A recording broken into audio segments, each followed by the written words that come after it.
Hey everyone, it's the vegan travel gals.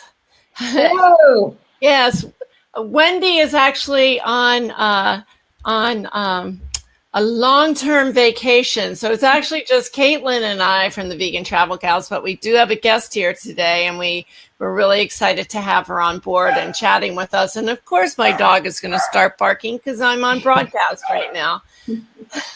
This is Donna from Green Earth Travel, and Green Earth Travel is a full-service travel agency. We specialize in vegetarian and vegan travel. And Caitlin Gu is with the Vegan Word. She is an author and not a podcaster yet, an author and a blogger. And her book is the Vegan Word. The Essential Vegan Travel Guide. Essential Vegan Travel Guide. I'm sorry. I'm going on like 3 hours a night sleep right now. So for the past few nights. So you have to excuse me. And then we have as our guest, Rose Patterson. And Rose is the founder and owner, I guess, of the Pure Vegan. Pure Panda. See, I'm telling you.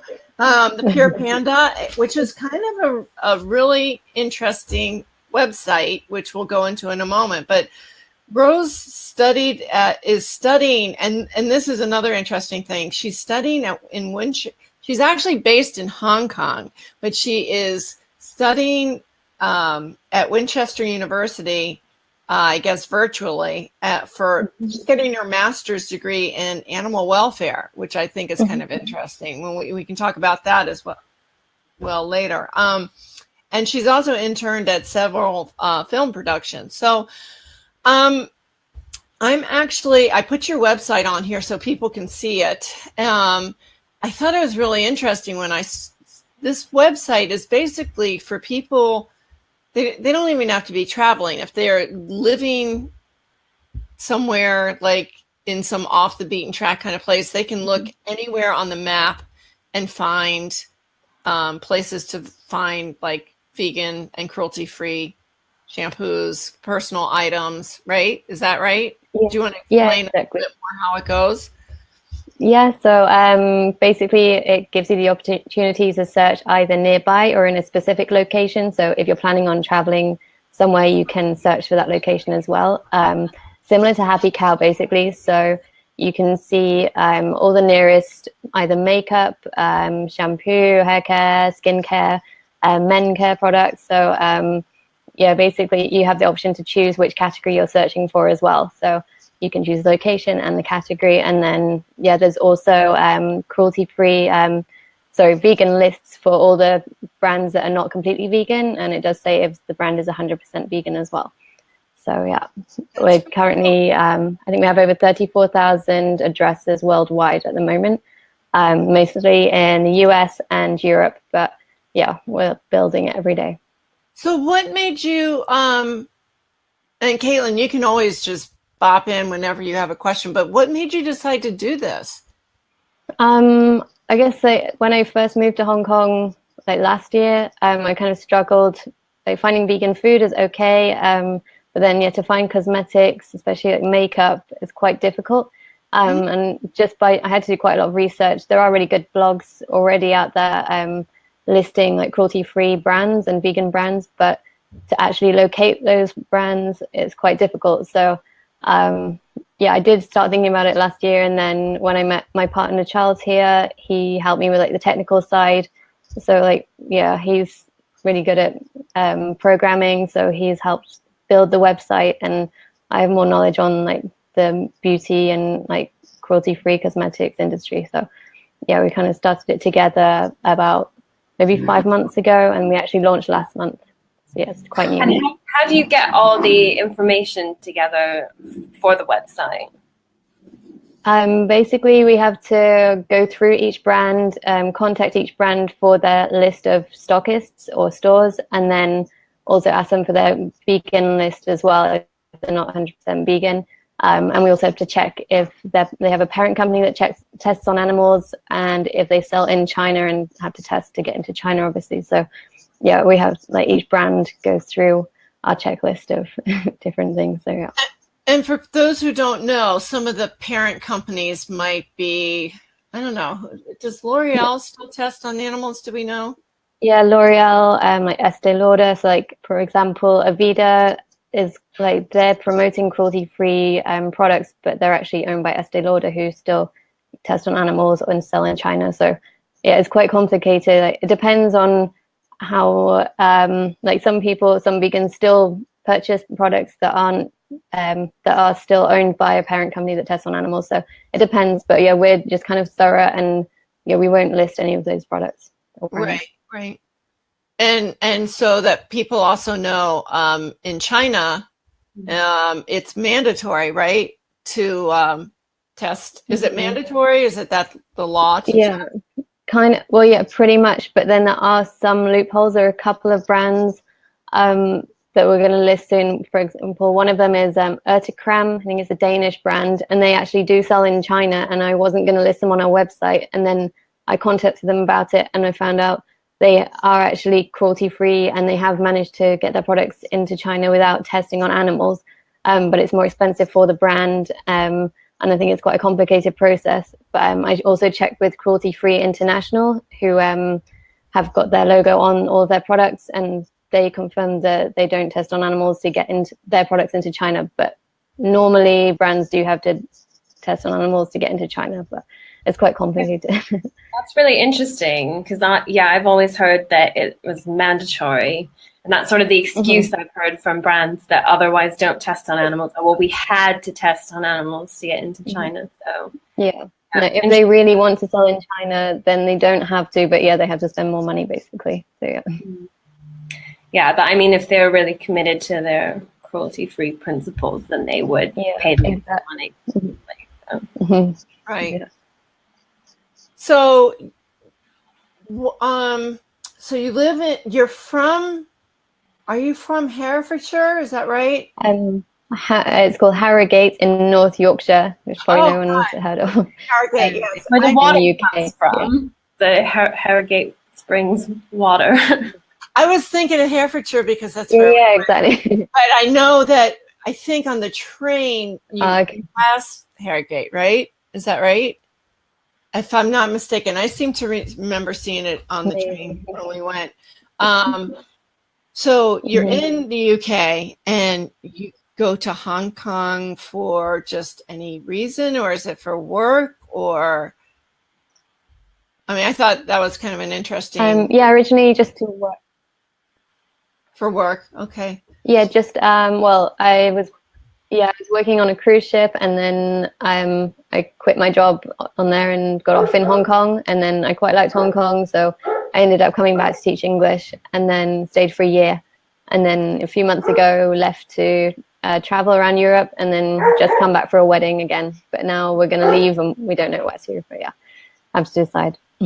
Oh, nice. Okay. So, I mean, do you like Hong Kong? Do you find it vegan friendly there? I've been hearing good things about it lately. Yeah, there are some really good restaurants. And then, I don't know, a lot of the Chinese food, like vegan Chinese food, is quite similar. Like all the restaurants to me quite samey, so I get bored quite easily. But there are some really good like Western restaurants as well, which is kind of bad to eat Western food here. But yeah, like, I don't know. Yeah, it depends. I don't think there's a massive variety, but it's not difficult to find vegan food. And there's also the British brand Pret-a-Manger is here, so that makes it easier as well. But yeah, no, it's not too difficult. I mean, yeah, it's fine. It used to be in Asia to be very hard to eat. And I think there are some areas that are still difficult, because even my dog hears your dog barking, by the way. He just started barking. But I heard that, I just remember, like, even in the rice, would have like chicken stock in there. So I'm assuming that's still going on, or is that not as much the case anymore because people are becoming more aware? Yeah. I just try and avoid any restaurants that serve meat. So normally just stick to vegetarian and vegan restaurants, because otherwise I don't really know what's going in the food. And I don't speak any Cantonese, so I can't check really what's in there. Right. Have you been to the Loch Cha Tea House. Yeah, I love that one. Yeah, that was my favorite a few years ago when I went. It's really good. It just had a really nice ambiance because it's sort of like hidden away in this park. So you're in the middle of the city and it's really loud, all the city smells and sights. And then all of a sudden you go into this park and it's like you're in a different world. Like you're kind of in nature, secluded from the city. And it was really peaceful in there. I just really loved it. So how do you get, I mean, I really like it. That's really traditional. There has to be like thousands of, well, there are like thousands of companies around the world that, I mean, this must be like a full-time job for you, unless it automatically sinks in. How does that work? And I don't know if that's along the same lines of what Caitlin was talking about, but how do you find out about these places? It has been like almost full-time. So, literally, what you mean about each brand that we put on the website? Yes, and the locations. So basically, we found, I mean, just searching vegan or cruelty-free cosmetics or makeup, you can find it through Google, but also like a lot of blogs have lists, like tons of lists in each country of vegan brands. So we kind of started off with those and just going through each brand and finding out either the stores are listed on their website or we had to contact them directly, but often they don't want to send us a full list of all their stockists. So we have like Charles, my partner, he helped make kind of a program to help it to make it faster to collect the information, but it's not really completely like automated. So it does take a long time. And then we've got to find the longitude and latitude for each one. So we have a program to help us do that as well. But it does take a long time. So it took like maybe 3 months before we launched the website with the first lot of addresses. And where do you plan on? Oh, sorry. No, go ahead, Caitlin. This is technical, and I don't want to get into the really technical stuff because Charles isn't here. But did he actually create those programs, or did they already exist? Did he create the software to sort of get all the data together? No, there's like a multiple cursor thing that he found. Like I would never have known about it without him, so I wouldn't even think to search for this. But it's just like a multiple cursor website program, so that you can copy data from like a website, and then I don't know how to explain it, but it's so that you can, because everything has to be in the same format, so everything has to be like on our Excel sheet, like the name of the store and then the address and then postcode, longitude, latitude, etc. So he didn't create that one, but like I wouldn't have known about it without him. And then he's also I think he found the program to get the longitude latitude thing as well, but I don't really know. He does that stuff, so I'm not really sure. Well, we're glad that he's around to do this programming side of things. Oh, it's awesome. That's crazy. I hope I put the links in. I don't know if you guys see it. Thank you. I have the Pure Panda in. Actually, I'll put it in here as well so that people can look at it later. So where do you plan on going? I mean, what's your ultimate goal with this? Well, we hope to just keep going with what we're doing, and we're planning on creating like a news page as well to keep people updated with what's going on with cruelty-free things, like in China, for example, because a lot of people are misinformed. Like I didn't realize until recently about like that some brands can get into China without testing on animals. So I think we need to inform people and keep people updated, and also on new either new brands or brands that are changing their cruelty-free policy. For example, the Body Shop has just been sold to, I think it's a parent company now called Natura, so technically they're not with L'Oreal anymore. So I'd buy from the Body Shop now, but previously I wouldn't have. So I think a lot of people still don't realize this. So we need to create like a news page. So we want to do that, and obviously just building the number of brands on the website and hopefully persuading people to go cruelty-free. If it's so easy to find a cruelty-free brand, why go for a non-cruelty-free brand? So that's kind of the aim of the website. Right. And it's the China thing is really interesting because we should be putting pressure on companies. Like, I had no idea that it was possible, and now that we know that, we should be putting pressure on companies. Saying, exactly. And you're the person to do it. You're there. You're building it. Great. I mean, that's, you know, they need to be pressured. So, I mean, this is a great resource for people, because I know when I go away, I did this recently where I left my underwear. I didn't bring, you know, I mean, you like, and then you have to go in surgery, you know, and that's maybe TMI for some people. But I mean, I just went to Richmond, Virginia, and I left my underwear at home. So, and I do the, you know, the toiletries sometimes. I'm like, oh my God, I left my toothpaste. So it's a great resource for people like me who tend to forget things. Go and, you know, buy something and you know, and understand that it's vegan and we don't have to worry about it, you know, because I prefer, I mean, I know some of the toiletries in the hotels are vegan or at least cruelty free, but I would prefer knowing that it's cruelty free, you know, and not having to worry about it at all. So this is a great resource.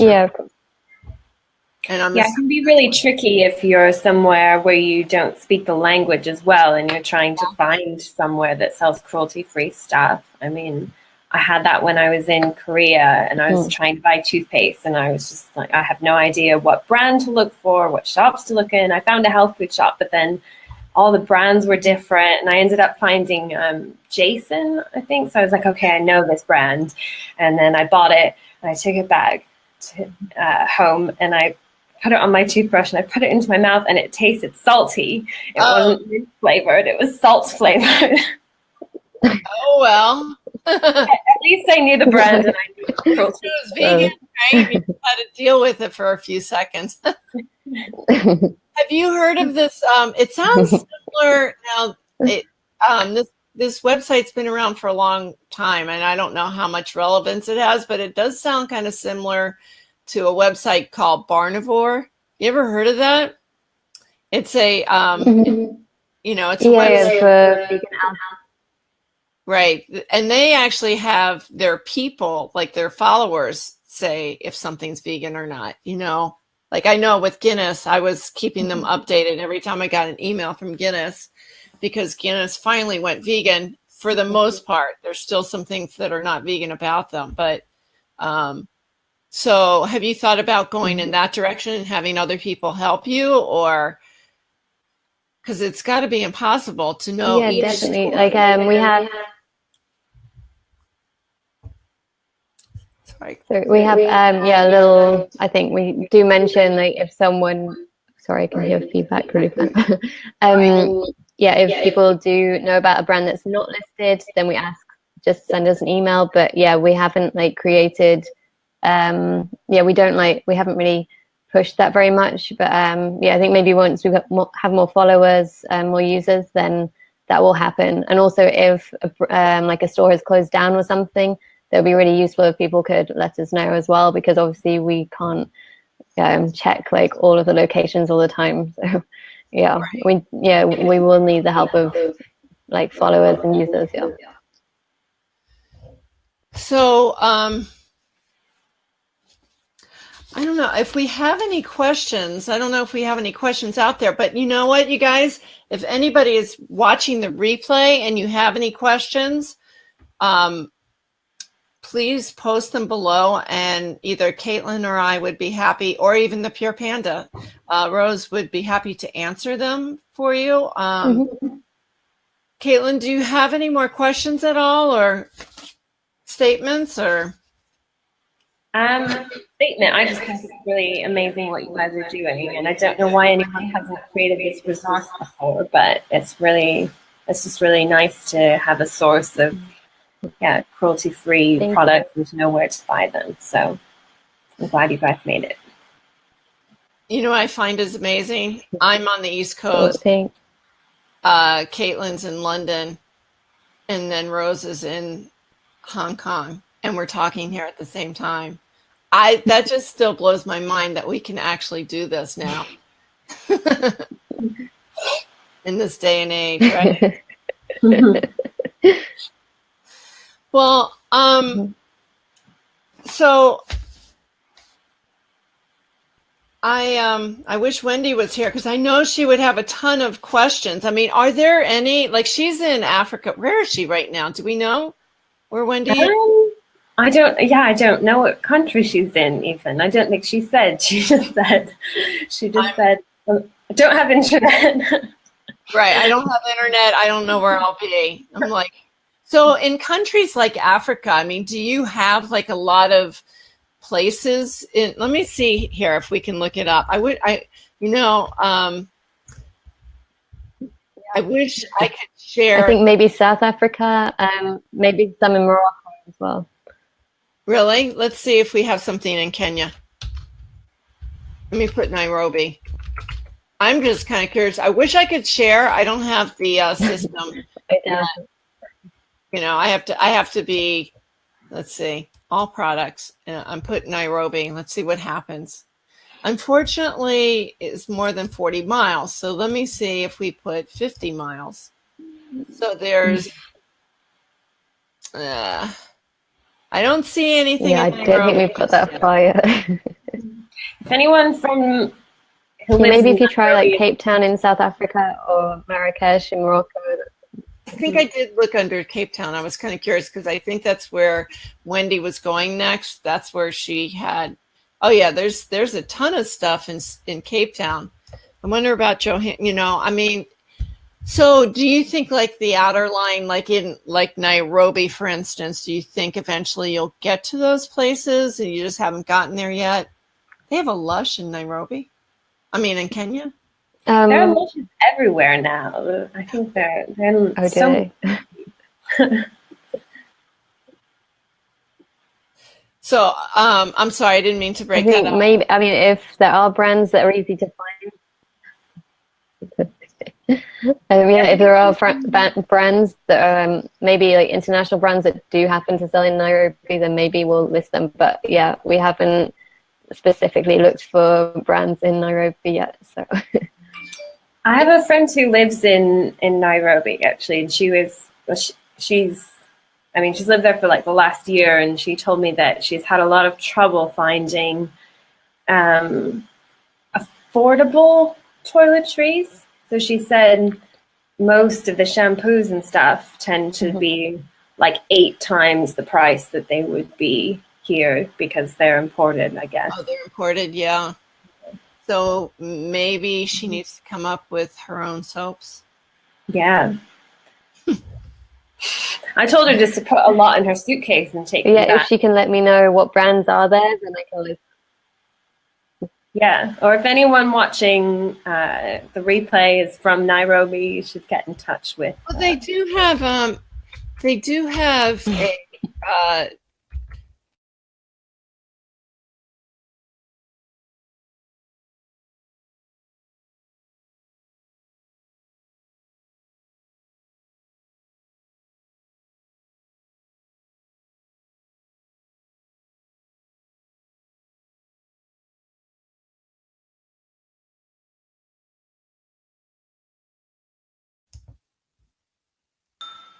I don't know what happened. That was weird. Yeah, all of a sudden it said I was in the lobby. Yeah, it put me in the lobby as well. Yikes! And then where is Rose? That's the second time something's happened to me, and yeah, I went into another website. Let's see if I'm going to send her a message right now. We're coming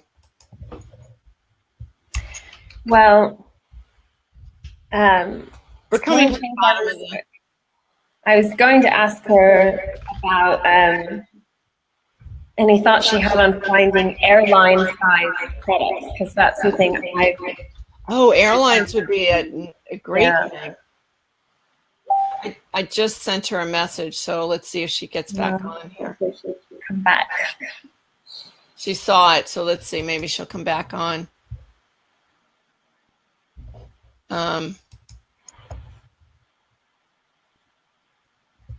Let's see. Yeah, one of the things I find most annoying is when you're flying and you have a carry-on and they limit the amount of liquid you have. It can be really tricky finding little tiny airline size bottles of vegan products. I don't see. She coming? She says she's in the lobby, but I don't see her. No. Let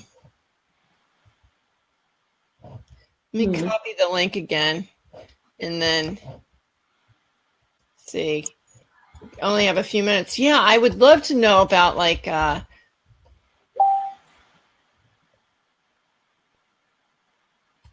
She might. Oh, wait, there she is. Okay.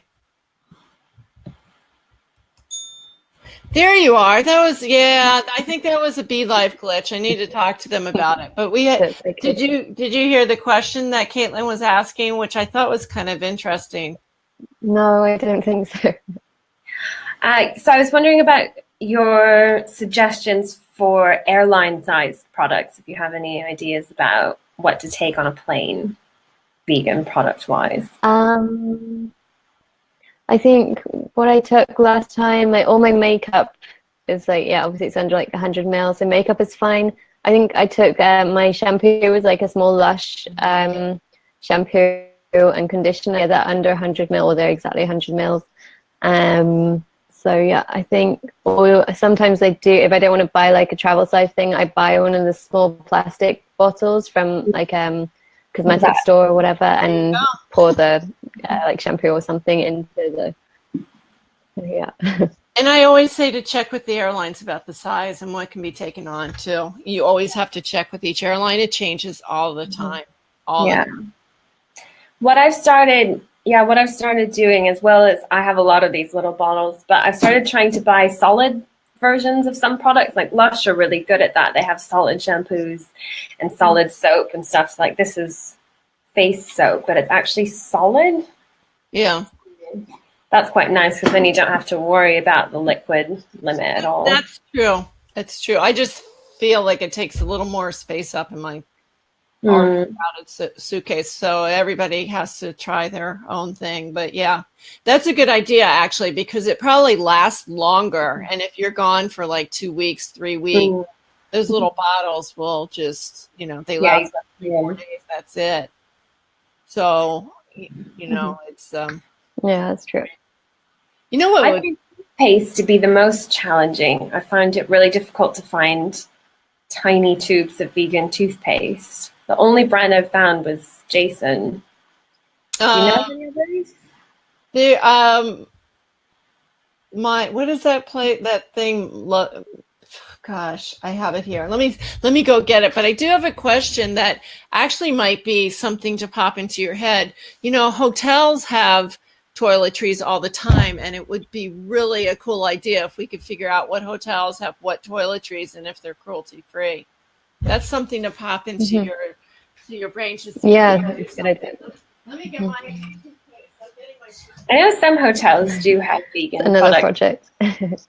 Yeah, like you need another project in addition to this project to take up more of your time. Look at my messy bag. Maybe after this project. I'm going to be living out of my bag for the next month because I'm away so Tom's, but I don't know that you consider Tom's cruelty-free. Kiss My Face is another one. They have it. Kiss My Face is still cruelty-free, right? I know that Tom, I haven't heard of them. What's that? I think it's an American brand. I'm not sure I've ever seen it in Europe or Asia. Oh, so really? It's available. It's very popular here. And Tom's, I think, was bought. Yeah, I've never heard of. And then you've got, I love this. This is Dr. Bronner. Yes, I love Dr. Bronner's. And they should have, I don't know if they have the trial size, but yeah. I'm like going through my bag here, so you guys. So Giovanni, do you know them? Yeah. Okay, they have all these Yeah. facial What do you use scrubs. the Dr. Bronner's for, Donna? What's that? What do you use the Dr. Bronner's for? As a shampoo or a soap? It's just their soap, you know. But I've heard of people brushing their teeth with Dr. Bronner's, but I haven't tried it myself. no, I don't know if I would try that. But I used it for like washing clothes while traveling as well. so then, because I got this from the, that vegan club that you can buy things every month. Like a box, a monthly box. The vegan box. They actually had a travel box, and so I bought that. And so and Giovanni was one of the things. And then I got this company called, what are they called? It's lavender and bergamot. I don't know. It's dry shampoo. So there's another option for you guys. It's called G and Organics, or gandgorganics.com is the website. So that's dry. I haven't really tried it yet. I'm a little leery of dry shampoos. But then look at this. I've got I'm shopping here right now in my own little bag. Alba has like a miniature deodorant. Do you know Alba? Yeah, I know. Yeah. And then the last one I found, and this is in that the vegan box that I got, is Hugo Naturals. And this, they have like lotions and shampoos and stuff. There was let's see. Let me see if I'm missing anybody here. I'm sure I have some other stuff.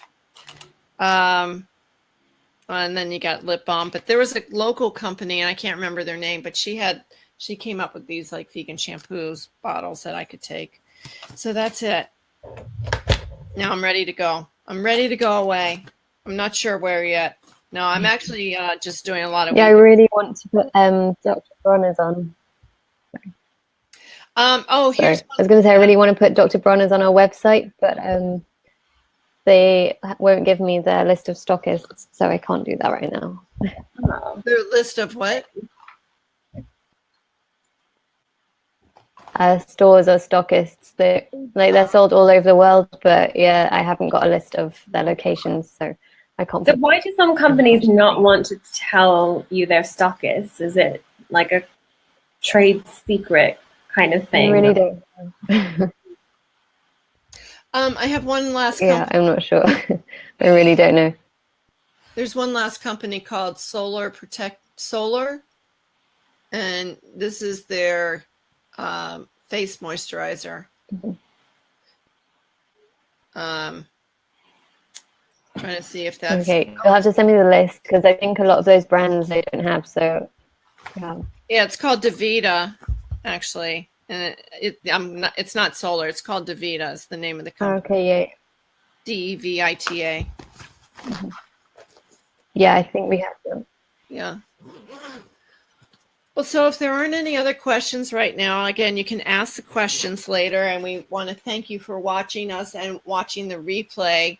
And we will be back next month, and I want to just check and see what we're talking about next month. Hopefully we're not going to get bumped off here. My dog just woke up. You saw a flash of fur. Likes